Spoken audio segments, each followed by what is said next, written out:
What is the price of research? How expensive is it to conduct research? Well, there's many ways how research can be funded, but of course it's done by people, it's done by researchers. And there you have to consider these researchers are paid. These are often the most fundamental costs.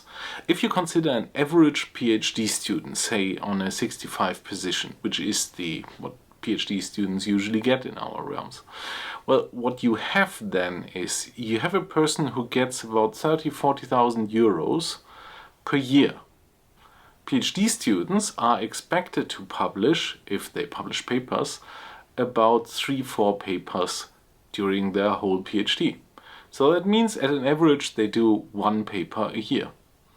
And that means if only the PhD students are working on it, it's 30,000–40,000 euros, only the payments for the person who does the work. If there's a supervisor, professors, postdocs, they're more expensive. They cost more.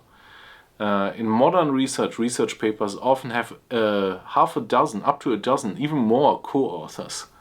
If you calculate that, if you calculate their working hours in, it gets pretty expensive pretty quickly. And that's only the payment for the researchers. If you have material costs, say in genetic analysis, it can get very expensive very quickly. So there are many things that you need to spend, that you need to pay for. So, and if you then add travel costs, which often is another equation, if people want to work together, of course you can do many things online, but sometimes, for instance, in empirical research, people work in different countries. They have to get there, have to travel there, have to stay there, have to do all the research.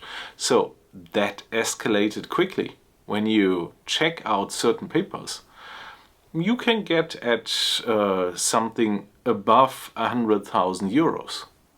When you look at large collaborations that work long term, say the Human Genome Project or stuff like that, it can go in the millions. But I would say an average in my surrounding, it's at least 20,000 euros. So, and that's what one research paper, which can have 8 to 12 pages, what it costs. So research is pretty expensive.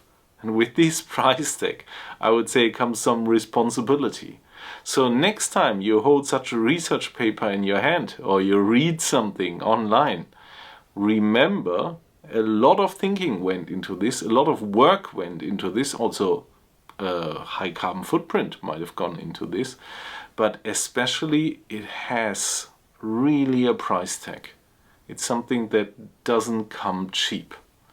So, and that's the responsibility we all have as researchers to deserve this funding.